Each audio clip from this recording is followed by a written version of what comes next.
السلام علیکم ویورز، کیا حال ہے؟ امید ہے آپ خیریت سے ہوں گے۔ آج میں آپ کو بواسیر کا ایک نایاب نسخہ دوں گا جو دیکھنے میں بنانے میں بالکل سادہ ہے، لیکن یقین کرو اس کے بہت زیادہ فوائد ہیں۔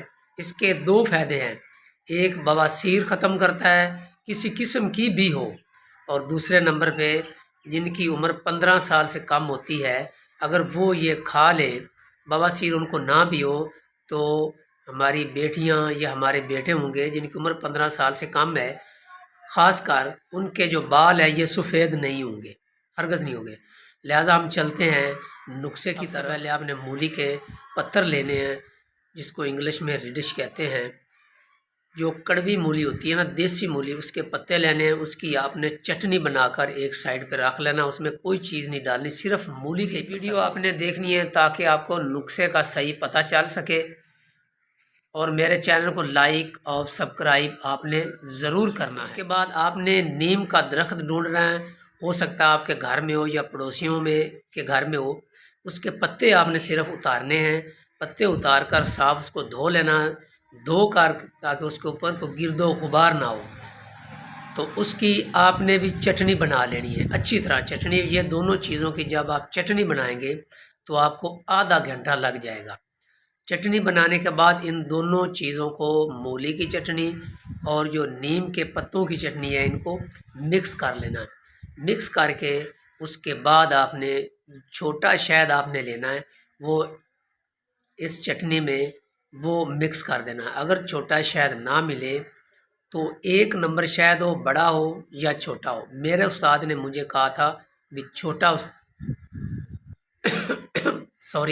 چھوٹا شہد آپ نے لینا ہے، لہٰذا جو بھی شہد آپ کو ملے وہ ایک نمبر، وہ اس میں ملا کر جتنا حسب معمول وہ اس میں ملائیں اور اس کی گولیاں بنا لیں۔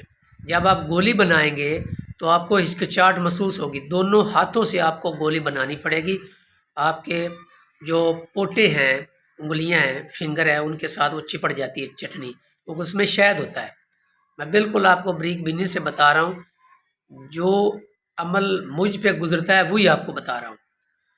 پہلے آپ نے بڑی بڑی گولیاں بنا لینی، چھوٹی بالکل بنتی نہیں ہے۔ بنا کر آپ نے ایک پرات لے لینی ہے یا ایک بہت بڑی ڈش لے لینی ہے، اس میں رکھتے جائیں، اور بعد میں آپ نے اپنے ہاتھ دھو لینے۔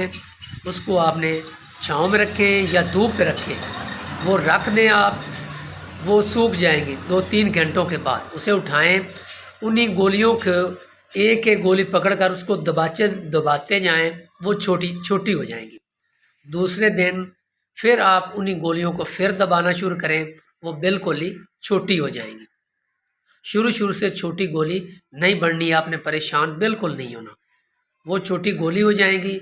اور اس کو اچھی طرح آپ نے سکھا لینا ہے۔ سکھانے کے بعد ایک پلاسٹک کی جو بوتل ہے وہ صاف کر لیں، اس میں رکھ لیں، اور اس کو لینا کس چیز کے ساتھ ہے؟ صبح و نہار منہ 2 گولی سادہ پانی کے ساتھ آپ نے لینی ہے، اور رات کو کھانا کھانے کے بعد 2 گولی سادہ پانی کے ساتھ آپ نے پھر لے لینی ہے۔ پہلے 3 دن 2 گولی آپ نے لینی ہے، اس کے بعد روزانہ 1 گولی صبح و نہار منہ، اور 1 گولی رات کو سونے کے بعد، کھانا کھانے کے بعد جب آپ سوؤں گے تو 1 گولی پھر آپ نے 3 دن کے بعد آپ نے لینی ہے۔ انشاءاللہ یہ کورس آپ نے 41 دن کرنا ہے، لیکن آپ 5 سے 6 دن کرنے کے بعد ہی آپ ٹھیک ہو جائیں گے۔ اور یہ نہیں سوچنا کہ ہم ٹھیک ہو گئے ہیں، 41 دن نہ کریں۔ اگر 41 دن نہ بھی کھانی ہو تو کم از کم 21 دن لازمی کھائیں۔ 21 دن آپ لازمی کھائیں، جو چیز آپ کا دل چاہے آپ کھاتے جائیں، انشاءاللہ تعالی آپ ٹھیک ہو جائیں گے۔ لیکن کوشش کریں پہلے صرف 1 ہفتہ گرم چیز جو ہے وہ نہ کھائیں، چائے وغیرہ یا کوئی بھی گرم چیز ہے یا تلی ہوئی چیز ہے، صرف 1 ہفتہ وہ نہ کھائیں دوائی کے دوران۔ اس کے بعد آپ کا جو چیز چاہے آپ کھاتے جائیں۔ آپ نے کسی کے اوپر تجربہ نہیں کرنا ہے، میں اللہ کی رضا کی خاطر یہ نسخہ شیئر کر رہا ہوں۔ میں نے 2001 میں مجھے یہ عطا ہوا تھا، ملا تھا، اور آج 2024 ہے تو آج میں نیٹ پہ دے رہا ہوں۔ میں اس نسخے کا 1000 روپیہ لیتا ہوں۔ جب میں بناتا تھا 2001 میں تو اس کے اوپر کوئی خرچ نہیں آتا تھا، اس وقت مہنگائی نہیں تھی۔ تو آج اگر ہم شہد لینے جائیں تو وہ آپ کو بہت مہنگا ملے گا، مولی لینے جائیں، مولی کے پتر لینے ہیں تو وہ بھی آپ کو 100 روپے کے ملیں گے، مہنگائی ہے۔ اور اس کے بعد نیم ہے وہ ویسے مل جاتی ہے، لہٰذا اس دور میں 200 روپے لیتا تھا، اور نسخے کے آج کل میں 1000 روپیہ لیتا ہوں اور لوگ میرے پیچھے پیچھے ہیں۔ تو کافی دوستوں نے مجھے کہا یار آپ نسخہ دے دیں، میں نے آج تک کسی کو نہیں دیا، لیکن آج میں پورے ورلڈ کو ہی بے لوث دے رہا ہوں۔ اللہ آپ کو شفا دے، تندرستی دے۔ آپ نے کسی کے اوپر تجربہ نہیں کرنا، آپ خوش ہو کر اسے بنائیں، خوش ہو کر آپ استعمال کریں، میرے حق میں دعا کر دیں۔ اگر آپ کی مہربانی ہے تو میرے اس چینل کو لائک اور سبسکرائب ضرور کریں، میں آپ کو میٹھی میٹھی باتیں بتاتا رہوں گا۔ اللہ حافظ۔